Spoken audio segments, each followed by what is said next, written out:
So Gen X, also called Postmoderns or the forgotten generation, the boomers got all the attention, right? That's how they feel a lot. Boomers got all the attention, and now the millennials are getting all the attention. So this generation has kind of always been squeezed. They've always felt smaller and been squeezed by that. They were often forgotten by parents, right? Their parents were that pioneer generation out making the world that we now live in, that has rights for women, the civil rights movement, all of that stuff. Their parents were involved in that, and their parents often had 2 careers, so they were latchkey kids. They were a smaller group, although if you look at our United Methodist demographics, they're actually the larger portion of a lot of our churches. Another reason they're called the forgotten generation is that they're probably never going to hold most of the power positions in a lot of our institutions, in a lot of our churches, and in political office, because they are in the middle of that squeeze.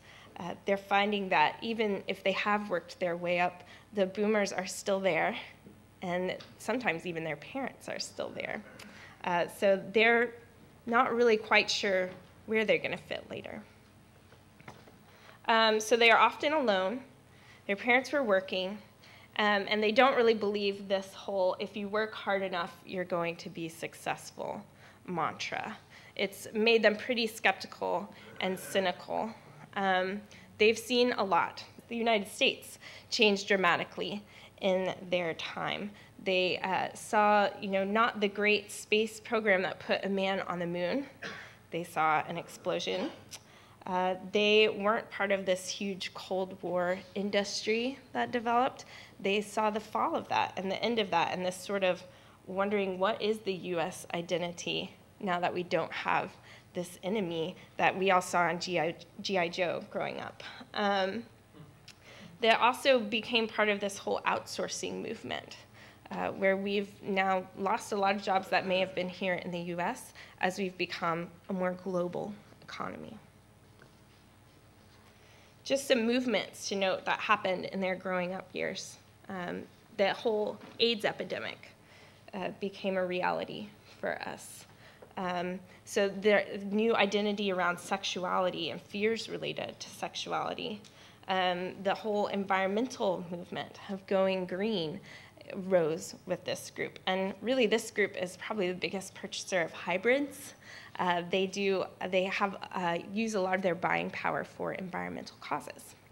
And they haven't really been, while they haven't maybe been part of these movements specifically, they were movements that were happening around them as they were growing up, like Reaganomics, which we're still talking about today as we're trying to figure out what our economic situation is and what we should make it. And I grew up in this, but I don't remember a lot of it. Finally, technology. We've talked about how millennials and the digital kids are using technology, but a lot of the technology that we're utilizing is being produced by Gen X.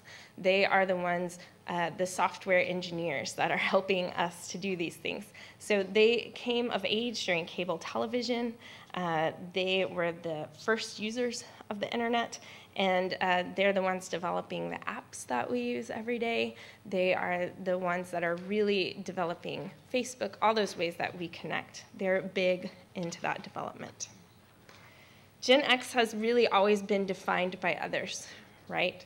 And these are some of those words that they've been called: postmodern, Gen X, lost, the lost generation, and slackers, which is probably how we most often think of Gen X, unfortunately.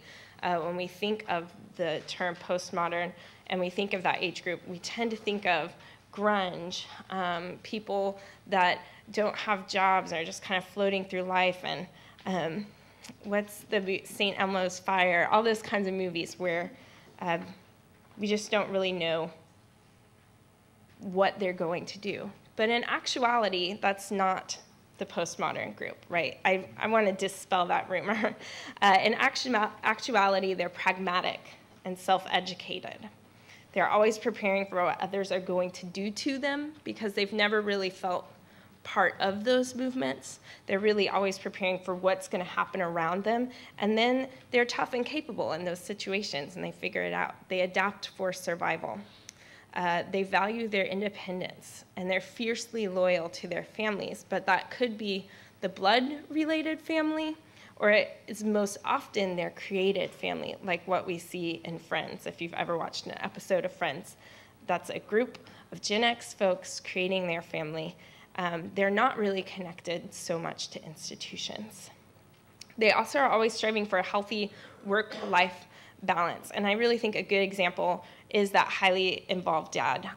I know I've seen that dad in all of my churches. We don't have a lot of disconnected fathers when it comes to Gen X. Those dads seem to be pretty involved in their kids' lives.